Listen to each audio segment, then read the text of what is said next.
Hey guys, Andrew here and welcome back to Drew Tutorial. And in this video, I'm going to show you how to save an Amazon list as a PDF. You got it right. So once you're inside Amazon guys and you sign into your account, of course, you want to go to the upper right hand side where it says account and list.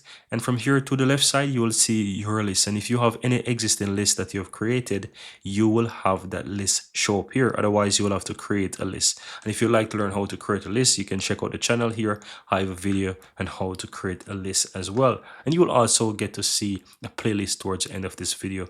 And within that Amazon playlist, you'll find a ton of different how-to tutorials. Now, how do you save this list as a PDF document? You want to open up the list first and foremost, and you have the products here in the list right now. In order to do that, look towards the upper right hand side. You'll find three dots. If you hover over it, you have print list. So if you click on print list, you're going to have a layout of this list. Now you don't see any print button here, or no, you don't have any save button here to save it as PDF.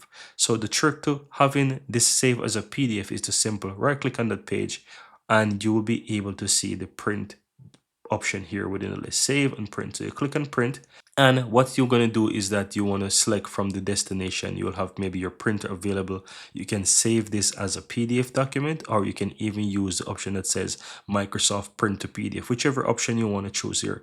Then of course you want to choose if you want to have it as a landscape or portrait. For the purpose here, we'll just leave it as is and just simple click on print, and you will see that it appears with your file explorer asking you where you want to save it. Let's leave this in the downloads folder, and I'm going to call this one Amazon list as an example, right? So once you go ahead and give it a name, click and save, and that file will be saved within our downloads folder. So if I go to my downloads folder here, you can see that I have this Amazon list, and I can open it, and here is that specific list as a PDF file, guys. And that's it. That's how you go ahead and save our Amazon list as a PDF document. Very easy and very simple.